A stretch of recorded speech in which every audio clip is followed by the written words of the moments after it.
चींटी और टिड्डे की वो कहानी तो याद ही होगी, वीर चींटी और गोपी चिड्डे की। हमें यही सिखाया गया कि मेहनत करो तो भविष्य सुरक्षित रहेगा। लेकिन क्या यही पूरी सच्चाई है?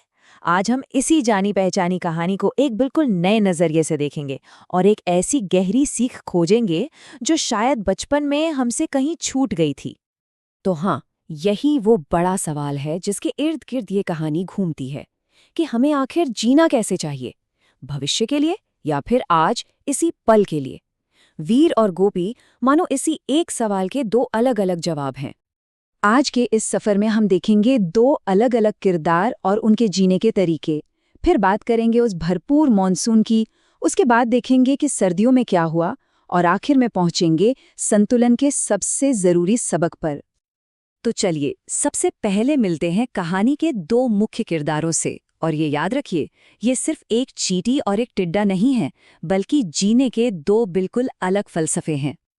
देखिए, दोनों के बीच का फर्क एकदम साफ है।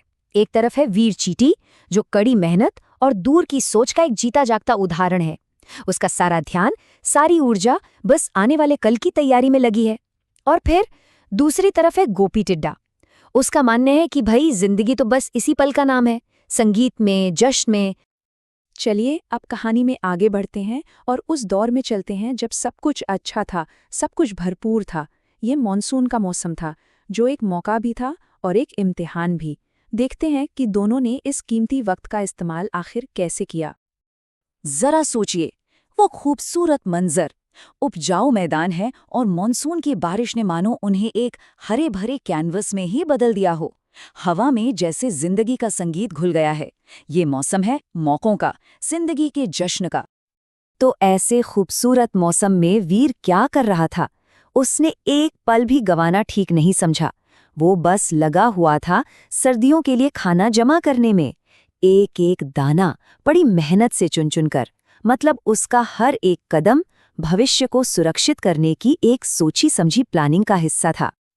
और उधर गोपी, वो बिल्कुल अलग दुनिया में था। उसके दिन तो संगीत और नाच गाने में ही गुजर रहे थे।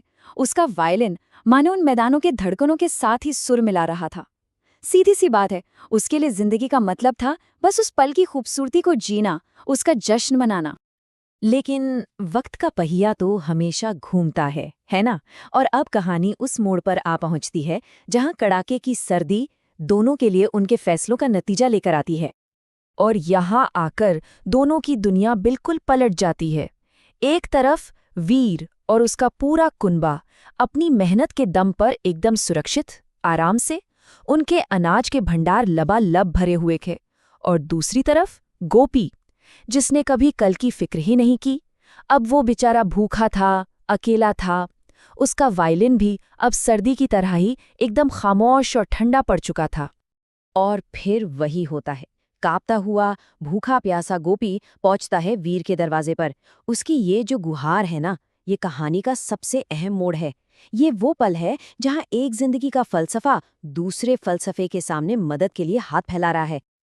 और बस यहीं कहानी एक ऐसा मोड़ लेती है जिसकी शायद किसी ने उम्मीद नहीं की होगी। ये वो हिस्सा है जो हमें बचपन में सुनाई गई कहानी से थोड़ा अलग है और हमें एक बहुत गहरी, बहुत संतुलित सीख देता है। सोचिए क्या हुआ होगा। वीर ने गोपी को डांटा? नहीं, बिल्कुल नहीं। उसने न सिर्फ उसका स्वागत किया, बल्कि एक ऐसी बात कही जो इस पूरी कहानी का दिल है। उसने कहा, तुम्हारे संगीत ने जो खुशियां फैलाई हैं, वो हमें याद दिलाती हैं कि जिंदगी का मतलब सिर्फ जिंदा रहना नहीं है। क्या कमाल की बात है ये समझना कि कला की खुशी की भी उतनी ही कीमत है जितनी की मेहनत की। और इसी सोच से जन्म होता है वीर गोपी सिद्धांत का। ये सिद्धांत क्या है? ये बस एक सीधी सी बात कहता है कि भविष्य की तैयारी और आज के पल का जश्न, इन दोनों के बीच एक तालमेल होना चाहिए। एक अच्छी, पूरी जिंदगी के लिए ये दोनों ही बेहद जरूरी हैं। तो सार क्या निकला? देखिए, तैयारी हमें जिंदा रहने में मदद करती है, इसमें कोई शक नहीं। लेकिन खुशी और कला वो उस जिंदगी को जीने लायक बनाते हैं। मतलब मेहनत और मौज मस्ती ये दुश्मन नहीं है, बल्कि अच्छी जिंदगी के दो जरूरी पहलू हैं।